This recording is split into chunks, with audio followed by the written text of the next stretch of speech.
Pourquoi la loi d'attraction est-elle si fascinante en fait? Personnellement, je la trouve fascinante parce qu'elle explore notre rapport à la réalité. En fait, si on prend les schémas de pensée traditionnels, si on veut atteindre un objectif, il nous faut passer à l'action selon ces schémas. Si je veux gagner plus d'argent, il faut que je travaille plus. Si je veux participer à un marathon, il va falloir que je m'entraîne tous les jours. Eh bien, la loi d'attraction suggère que nous pouvons influencer notre réalité, non seulement par l'action, mais aussi par la pensée, par l'imagination, par les émotions. En fait, la loi d'attraction suggère que nous pourrions imaginer et créer notre réalité. Et je trouve ça fascinant.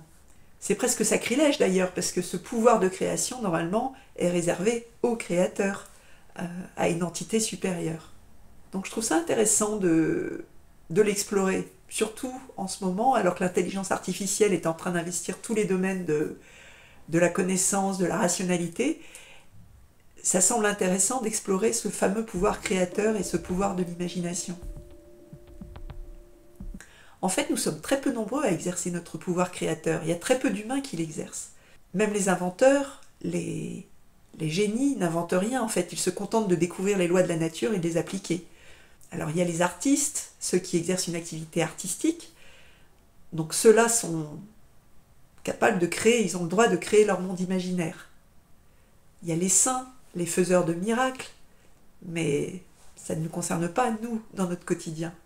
En fait, ce pouvoir créateur est réservé à une toute petite élite. Est-ce qu'il ne serait pas intéressant de s'interroger sur nous, ce que nous sommes capables de faire, et dans quelle mesure nous sommes capables d'interagir avec la réalité? Voilà la question que je me pose et que je trouve passionnante. Alors, je voudrais vous proposer deux petits exercices, deux petites pratiques. Alors, le premier exercice, mettez-vous chez vous, quand vous êtes chez vous, pensez à un morceau de chocolat. Et ben, vous allez observer que vous allez saliver tout de suite. Maintenant, toujours dans votre appartement, imaginez que vous êtes seul et imaginez quelqu'un s'est introduit dans l'appartement et est juste derrière vous.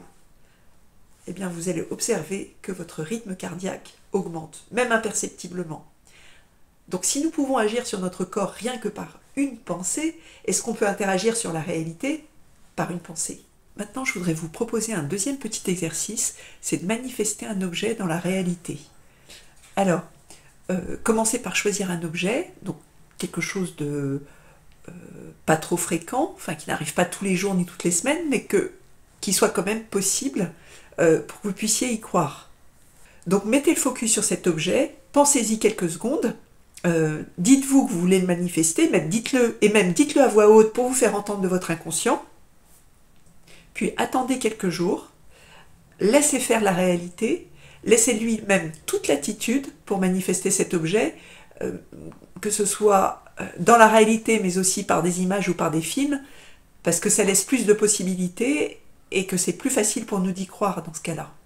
Donc attendez quelques jours, ça peut prendre quelques jours et même parfois une semaine, mais en général la réalité nous répond, et souvent de manière surprenante et amusante d'ailleurs.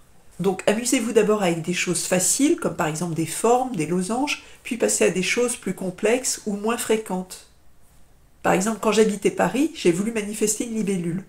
Une libellule, franchement, c'est pas quelque chose que vous voyez tous les jours à Paris, et même toutes les semaines, et même une fois par an. Donc je me demandais vraiment comment la réalité allait manifester une libellule.